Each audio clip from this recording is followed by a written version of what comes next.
آج ہمیں رات کے 3 بجے تک جگ کر موبائل پر گیم کھیلنے کے لیے تو ٹائم ہے، کیا کبھی زندگی میں تہجد بھی پڑھی ہے؟ بتاؤ، کبھی زندگی میں تہجد بھی پڑھی ہے؟ آج سے پہلے فجر کب پڑھی تھی؟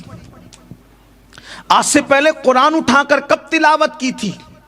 بتاؤ، کتنا دنیا میں مست ہو، دنیا میں کتنے مگن ہو، 4 مرتبہ 400 مرتبہ گالیاں زبان سے نکلتی ہے، کبھی اللہ کا نام بھی نکلتا ہے؟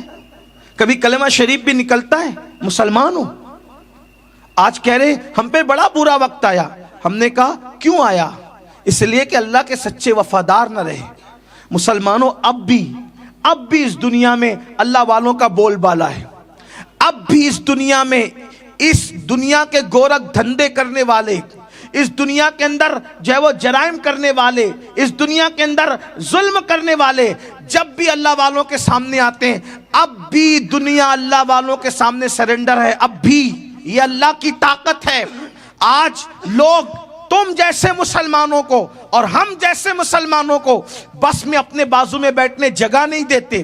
تم جیسے اور مجھ جیسے مسلمانوں کو ٹرین میں اپنے بازو بیٹھنے نہیں دیتے. آپ کہتے ہیں کتنا بھیانک دور آیا، لیکن ایسے ہی لوگوں کو جب ہم اجمیر شریف میں دیکھتے ہیں تو ان کے سر پر پھولوں کی تھال ہوتی ہے اور وہ غریب نواز میں سر جھکانے جا رہے ہوتے ہیں. ہم نے کہا ٹرین میں تو مجھے بازو میں بیٹھنے نہیں دے رہا تھا، یہ بھی مسلمان میں بھی مسلمان، لیکن اس کے لیے پھول کی تھالیاں، میرے لیے بازو میں جگہ کیوں نہیں؟ تو قدرت کا نقیب آواز دے گا، تو مسلمان کہلاتا ہے مگر سچا نہیں ہے. یہ سچا مسلمان ہے، اب بھی کفر کو اس کے قدموں میں جھکا رہا. تو بھی سچا مسلمان بن کے دیکھ، کفر تیرے قدموں میں نہ جھکا تو پھر کہنا. بڑی بڑی طاقتیں سرنگو ہوئی ہے ایمان والوں کے قدموں میں. ایمان والے بن کے تو دیکھو.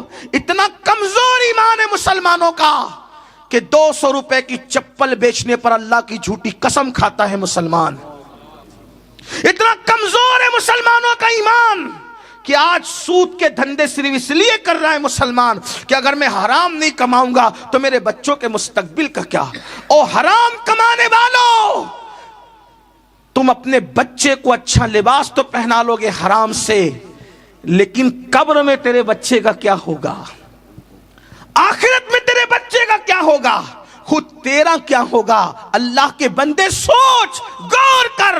اس لیے کہ اللہ کے رسول علیہ السلام فرماتے ہیں جو جسم حرام لقمے سے پرورش پاتا ہے، جو جسم حرام لقمے کی بنیاد پر اس پہ گوشت آتا ہے، اس پہ سب سے زیادہ اگر کسی کا حق ہے تو جہنم کی آگ کا حق ہے. اللہ اکبر. فرمایا گیا قیامت کے دن کچھ لوگوں کے جسم پہ گوشت نہیں ہوگا، چمڑی نہیں ہوگی، ہڈی کا ڈھانچہ اٹھیں گے وہ لوگ. تو لوگ پوچھیں گے یہ ہڈی کا ڈھانچہ کیوں ہے، ان کے جسم پہ گوشت کیوں نہیں ہے؟ تو جواب دیا جائے گا حرام لقمے سے ان کا گوشت بنا تھا، انہوں نے حرام دھندے کر کے اپنا جسم بنایا تھا، آج ان کا گوشت جھڑ چکا ہے. آپ مجھے بتاؤ، سب کچھ دنیا ہی ہے، شراب کے دھندے مسلمان کرے، مٹکے کے دھندے مسلمان کرے، یعنی مٹکا کیا جس کو جوا کہتے ہیں، مٹکے سے مراد پانی پینے والے وہ مٹکی نہیں، بلکہ جو آپ دھندے کرتے ہیں جوئے کے، یہ اللہ اکبر، سود کے دھندے، نشے کے دھندے. مسلمانوں یہ اپنا کام تھا. مسلمان تو وہ ہے جس کا عقیدہ ہے اگر میں چنے بیچوں گا تو بھی میری قسمت میں جتنا لکھا ہے اتنا ہی ملے گا، اگر میں پانی بیچوں گا تو بھی میری قسمت میں جتنا لکھا ہے اتنا ہی ملے گا، اور سود کا دھندا بھی کروں گا تو میری قسمت میں جتنا لکھا اتنا ہی ملے گا. قسمت سے زیادہ کسی کو نہیں مل سکتا، وقت سے پہلے کسی کو نہیں مل سکتا. اس لیے جب سود کے دھندے پر بھی اتنا ہی ملے گا اور چنے کی تجارت پر بھی اتنا ہی ملے گا تو پھر حلال رستے سے کیوں نہیں آتے؟ یاد رکھنا، حرام رستے سے جاؤ گے تو اللہ ناراض ہوگا، آخرت تباہ ہوگی، اور حلال رستے سے آؤ گے تو مال بھی ملے گا، اللہ بھی راضی ہوگا، آخرت بھی سورے گی. اس لیے اپنے آپ کو بدلنے کی کوشش کرو. یہ جو نفرتوں کا ماحول ہے صرف ہمارے گناہوں کی وجہ سے، نفرتوں کا ماحول ہے ہمارے جرائم کی وجہ سے،